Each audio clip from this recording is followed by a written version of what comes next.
Linking the unit circle to the special angles.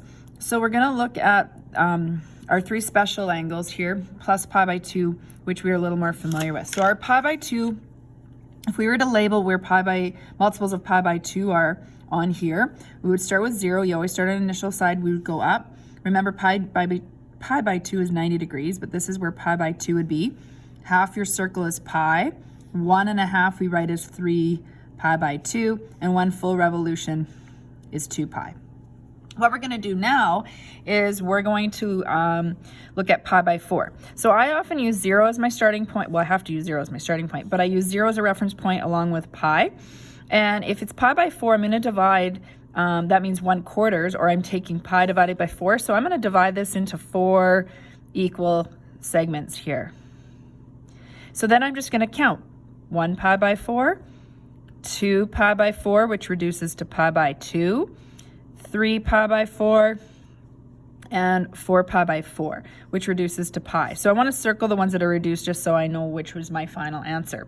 I'm going to do the same thing on the bottom. So I'm going to take, if the top half of the circle is split into quarters, we're going to do the same with the bottom half. So we're going to split this up into quarters here, along here, and I'm going to continue counting. So if we were at 4 pi by 4, which is why this is helpful to write this in, I'm going to keep counting. This would be 5 pi by 4, which makes sense. That's pi and 1/4. This is 1 1/4. 6 pi by 4. 6 pi by 4 reduces to 3 pi by 2, which we know from here. That's where that should be. So we're at 6. 7 pi by 4, that doesn't reduce.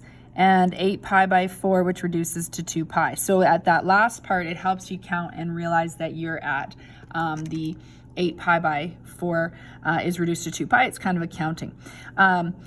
7 pi by 4, sometimes we look at where that is. 8 pi by 4, it's 1 less. Let's do the same thing now with pi by 3.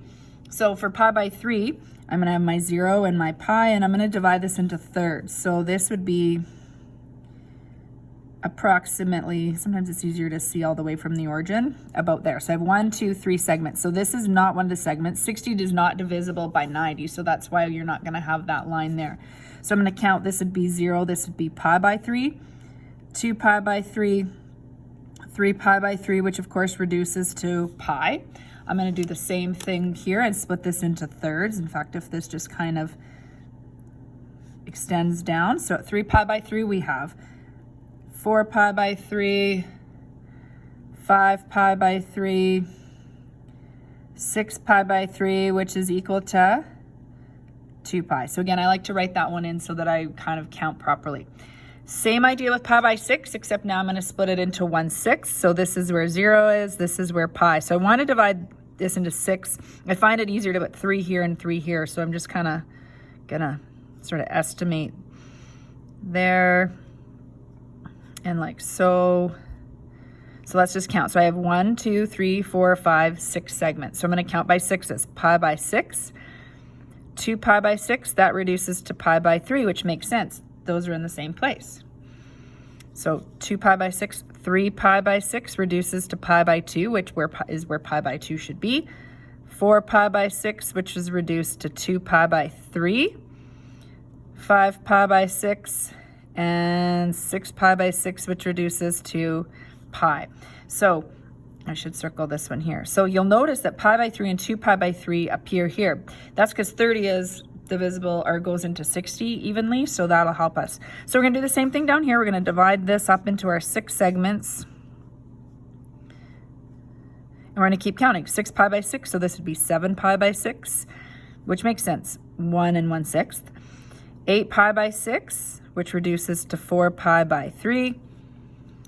9 pi by 6, which reduces to 3 pi by 2. 10 pi by 6, which reduces to 5 pi by 3. And again, the 4 pi by 3 and 5 pi by 3 are these ones right here. And so 10, 11 pi by 6, and 12 pi by 6, which of course reduces to 2 pi, which is where you would like that to be. Okay, so if you notice, if we were to try and put all of this together, the pi by 3s occur when I do the pi by 6s. So I'm not going to do pi by 3 separately. I'll just do pi by 6. pi by 2, I tend to still start with that because then that's kind of like a placeholder just to make sure I'm on track when I'm counting. But really, I can just break it up into pi by 4s as well if I wanted to do that. The 45 is not divisible into the 60 though, so I do have to do those separately. So in the next example, we're going to put all of this together on one circle.